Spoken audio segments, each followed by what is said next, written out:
Allah subhanahu wa ta'ala ametuletea sisi katika mwaka mzima. Kuna misimu ambayo Allah tabaraka wa ta'ala bihikmatihi wa rahmatihi ametuletea misimu ya sisi kufanya ibada mbalimbali kwa lengo la kumtukuza kwake Allah subhanahu wa ta'ala, ili kutimiza lengo kubwa la sisi kulenga katika maisha haya ya dunia, ambapo Allah jalla jalaluhu anasema wa ma khalaqtul jinna wal insa illa liya'budun ma uridu minhum min rizqin wa ma uridu an yut'imun inna Allaha huwa ar-razzaqu dhul quwwati matin. Anasema Allah tabaraka wa ta'ala, sikuwaumba majini na watu isipokuwa niabudu. Ma uridu minhum min rizqin, sihitaji kutoka kwao riziki. Wa ma uridu an yut'imun, na wala sihitaji waniishi. Inna Allaha huwa ar-razzaqu dhul quwwati matin. Hakika Allah subhanahu wa ta'ala ndiye mwenye kuruzuku. Allah subhanahu wa ta'ala ndiye ambaye mwenye nguvu. Allah tabaraka wa ta'ala, ndugu zangu katika imani, ibada Muislamu anatakiwa kila siku kumwabudu Mola wake subhanahu wa ta'ala, lakini kuna msimu ambayo Allah tabaraka wa ta'ala ameweka ibada mbalimbali ambazo zinakamilisha sisi imani yetu, zinakamilisha sisi kumwabudu kwetu Mola wetu subhanahu wa ta'ala. Miongoni mwa misimu ya kheri na misimu ya ibada ni msimu huu wa mwezi wa Dhulqaada, mwezi wa Dhulhijja, kuanzia Shawwal, Dhulqaada, Dhulhijja. Allah subhanahu wa ta'ala katika masiku kama haya, katika mwezi hii amefaradhisha ibada ambayo ni ibada ya kuhiji matukufu.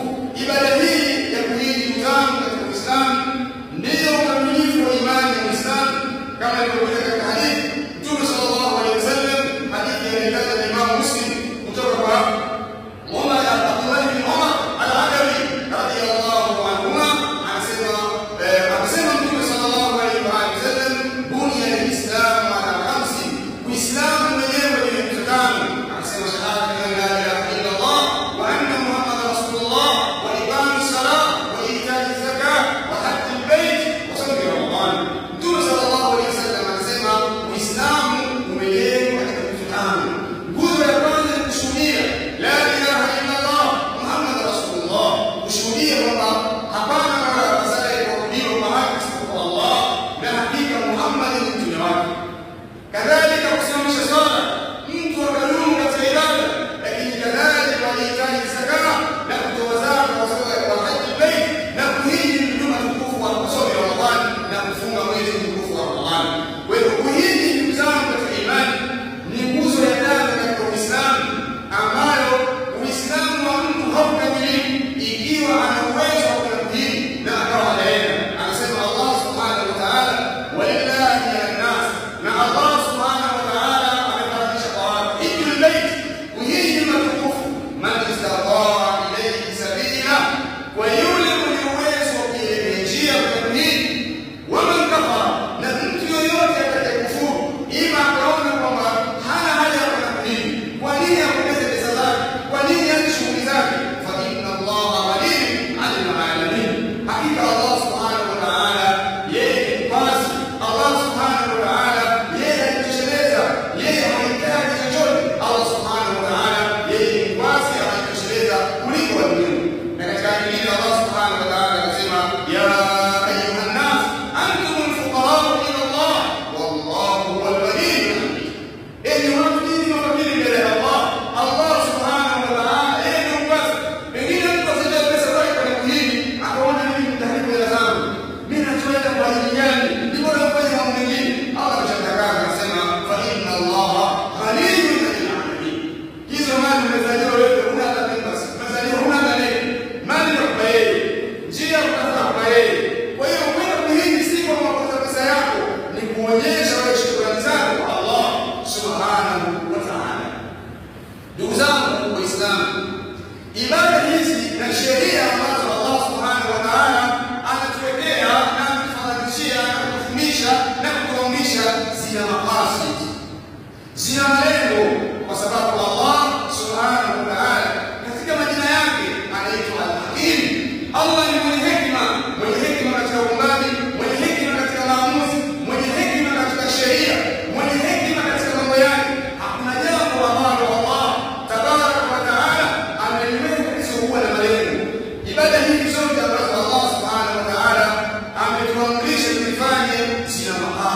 malengo. Ndugu zangu katika Uislamu, ibada ya hija ina makasidi nyingi, ibada ya hija ina malengo mengi, lakini kwa kuwa watu wengi wanafanya ibada ala jahli, ala taklid, kwa kuwa watu wengi wanatekeleza ibada ya hija kwa ujinga, wanafanya ibada ya hija kwa kuiga, ikawa watu wanafanya hija 2, 3, 4, 5, 6 mpaka 120, lakini hakuna mabadiliko yoyote ambayo yanapatikana katika maisha yao. Ni kwa sababu hawa hawajajua malengo ya kuweka ibada hiyo. Ndugu zangu Waislamu, Allah subhanahu wa ta'ala wakati anaelezea masuala ya hija akasema liyashhadu manafi'a lahum wa liyadhkuru isma Allahi fi ayyamin ma'lumat ala ma razaqahum min bahimatil an'am. Allah subhanahu wa ta'ala ameweka ibada ya hija, Allah akasema liyashhadu manafi'a lahum, ili waweze kushuhudia manufaa yao. Qala Abdullah bin Abbas, Abdullah bin Abbas anasema manafi'u dunya wal akhirah, yani watu wakitekeleza ibada ya hija ndani yake wanapata manufaa ya dunia na manufaa ya akhera. Ndugu zangu Waislamu, miongoni mwa manufaa yanayopatikana katika ibada ya hija tahqiqu tauhid. Katika manufaa makubwa na malengo ya ibada ya hija ni kusisitiza na kufundisha na kuhimiza watu katika kumpekesha Allah. Yani ikiwa mtu ataitazama vizuri ibada ya hija yote, manasik al-hajj yote, ndani yake yanasisitiza watu kumpekesha Allah, watu kujiepusha na mambo ya kishirikina, kujiepusha na mambo ya bid'a, kujiepusha na mambo ya ukafiri. Hadha maqsadun min maqasid al-hajj.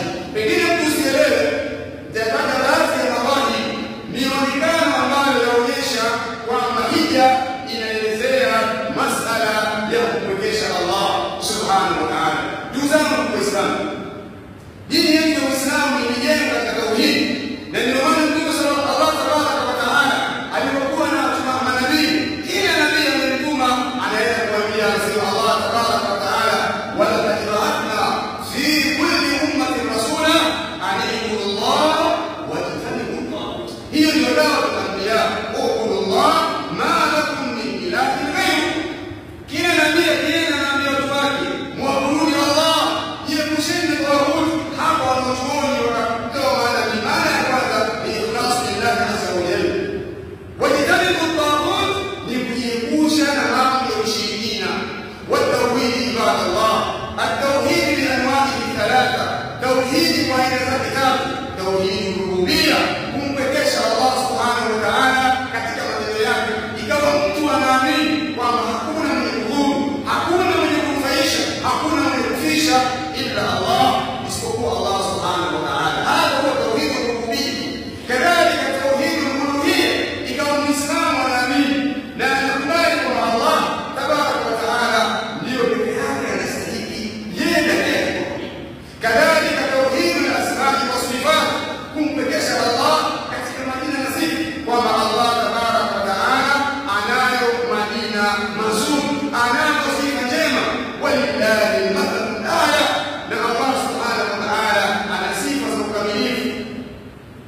Allah tabaraka wa ta'ala katika Injili akasema, walillahi al-asma'ul husna fad'uuhu biha wa dharul ladhina yulhiduna fi asma'ihi sayujzawna ma kanu ya'malun. Allah ana majina mazuri, muombeni kwa majina hayo, waacheni wale ambao wenye kufanya jihadi katika majina ya Allah, watalipwa yale ambayo waliokuwa wanayafanya katika maisha ya dini. Ndugu zangu Waislamu, ibada ya hija ndani yake kuna mawali, kuna mionekano ambayo inasisitiza tauhidi.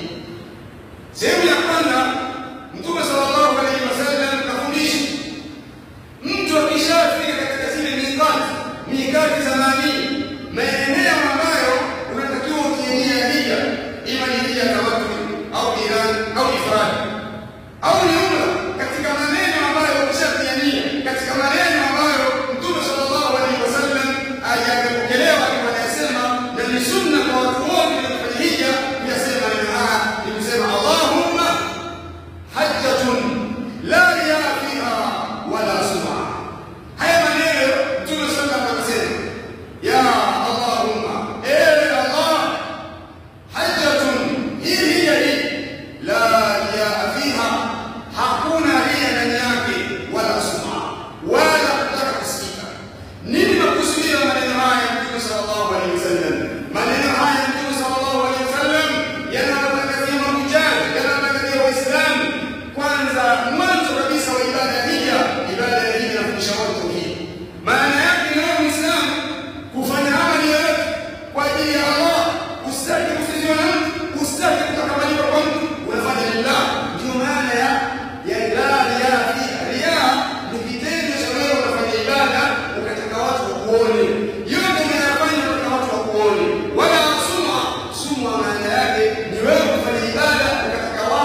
asikie jambo hilo. Ndugu yangu Muislamu, haji au mu'tamir au Muislamu ambaye hajaenda hija anatangaziwa ikhlasu ibada lillah, kumtakasia ibada Allah, na huo ni msingi miongoni mwa msingi mkubwa wa Uislamu. Anasema Allah tabaraka wa taala, wama umiru illa liyabudu Allah mukhlisina lahu ddin hunafaa wa yuqimu ssalata wa yutu zaka wa dhalika dinul qayyim.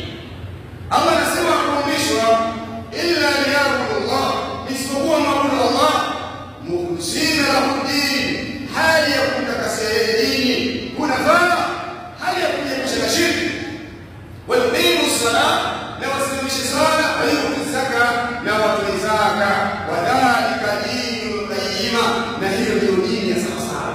Kwa hivyo Muislamu, amali unayofanya kwa ajili ya kujikurubisha kwa Allah ufanye lillah, la khayra fi kathirin min najwahum illa man amara bi sadaqatin aw ma'rufin aw islah bayna an-nas wa man yaf'al dhalika ibtigha'a mardatillah fasawfa nutihi ajran 'azima. Ibada hii inakufundisha matendo yako unayofanya, unaenda msikiti, umetoa sadaka, umesoma jambo leo, umefanya nini, yote ufanye lillah, ufanye lillah. Na ndio maneno haya ya Mtume sallallahu alayhi wa alihi wasallam. Lakini baada ya tayari mtu ashakiania, anaanza moja kwa moja kuingia katika talbia. Talbia ni kusema labbaik allahumma labbaik, labbaik la sharika lak labbaik, innal hamda wan ni'mata lak wal mulk la sharika lak. Haya maneno si wimbo, si wimbo kiasi hiki cha hili, si wimbo. Wewe kama Muislamu ujue maneno haya yanakutangazia wewe ujiepushe na mambo ya ukafiri, ujiepushe na mambo ya bid'a, ujiepushe na mambo ya shirki. Allah Mtume sallallahu alaihi wasallam anasema labbaik allahumma labbaik. Haya maneno yanaonyesha wewe uitikio, nimekuitikia Mola wangu, nimekuitikia Mola wangu katika masuala ya utekelezaji wa ibada.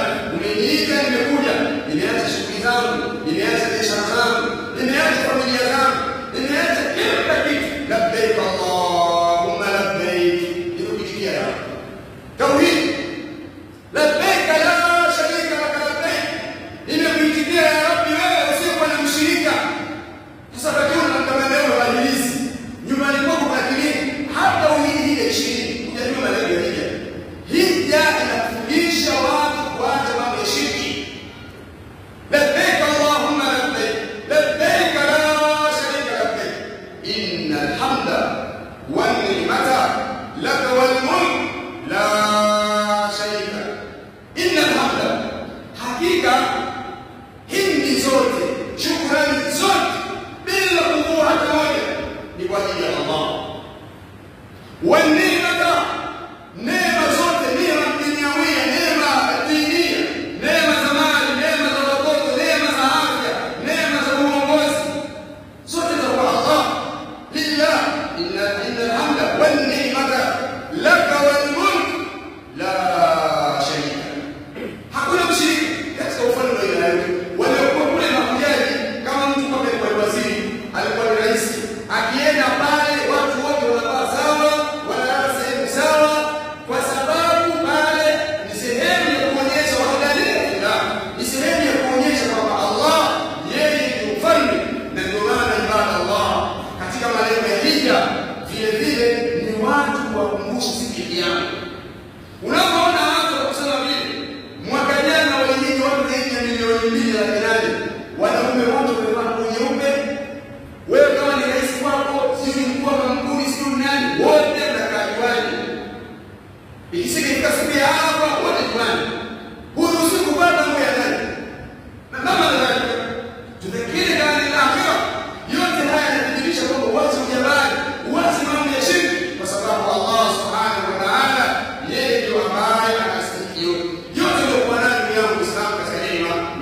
fihi al-hajj, sehemu ambayo vile vile inaelezea kwamba hija inawajibika watu masala ya tauhid. Mtu akifika katika utufu tawafu, katika maneno ambayo anajua yaseme akiwa katika nguzo baina rukni al-yamani wal hajar al-aswad, akiwa pale katika maneno ambayo Mtume sallallahu alaihi wa alihi wasallam ameyafundisha ni kusema rabbana atina fid dunya hasana wa fil akhirati hasana wa qina adhaban nar. Hii tauhid, rabbana atina fid dunya hasana, tupe katika dunia iliyokuwa nzuri. Hasana hapa ni yangu kila jambo, ilmu, mali, watoto, hasana. Wa fil akhirati hasana, lakini kadhalika na akhira nzuri. Hakuna jambo la mazuri hata kwa kujaribu wa qina adhaban nar, na utushushe na adhabu. Hii dua ni miongoni mwa zile zawadi, dua miongoni mwa dua zilizokusanya ambazo Mtume sallallahu alaihi wasallam alikuwa anasoma katika maisha yake. Wajifunza nini? Hii si wimbo umekaa na simu yako bado unarudia selfie nikiwa hapa naomba. Hii si masuala ya advertisement, hii si matangazo, hii si maigizo, sio tafsiri, hii si filamu, si komedi, hii ni ibada. Wamuonesha nani? Leo tunaona mpaka weka application ya simu, mtu anatengeneza akiwa nyuma ya kamera, usikie mitandao. Hii si maonyesho. Uko pale wewe, ujue unapenda kwa mwenyewe, unapenda kwa Allah. Unaposema Allahumma rabbana atina fid dunya hasana, inakufundisha wazi kuomba mizimu, inakufundisha wazi kwenda kwa waganga, inakufundisha wazi kwenda kuomba kwenye makaburi. Ndio maana nasema rabbana, Mola wetu mlezi, atina fid dunya hasana. Sasa zamani haya lakini katika mawali at-tauhid ya mu'minuna ila Allah, katika hija, katika sunna ambazo mtu anazifanya akishafanya tawafu zile ashwaki saba, ni yeye kwenda katika makamu Ibrahim, kufika aswali rakaa mbili. Kama kishindo kusali makamu Ibrahim, aswali sehemu yote katika msikiti rakaa mbili. Hizi rakaa mbili baada ya kusoma sura al-Fatiha katika rakaa ya kwanza, yule mtu aliyeswali anasoma ya ayuha kafirun. Sura ayuha kafirun inazungumzia tauhid. Qul ya ayuha kafirun la a'budu ma ta'budun wala antum 'abidun ma a'budu wala ana 'abidun ma 'abadtum wala antum 'abidun ma a'budu lakum dinukum waliya din. Watangaza kwamba tunamtakasa Allah, wapiga vita ushirikina, wapiga vita kufuru. Hiyo ni rakaa ya kwanza. Rakaa ya pili baada ya Fatiha unasoma sura al-Ikhlas, qul huwa Allahu ahad Allahu samad lam yalid wa lam yulad wa lam yakul lahu kufuwan ahad. Hizi mbili zinakufundisha wewe kuswali hapo katika makamu Ibrahim, tauhid, kumpekesha Allah subhanahu wa ta'ala. Ndugu zangu Waislamu, hizo ni miongoni mwa mabadi ya tauhid. أقول قولي هذا وأستغفر الله لي ولكم ولجميع المسلمين والمسلمات، فاستغفروه من كل ذنب وتوبوا إليه إنه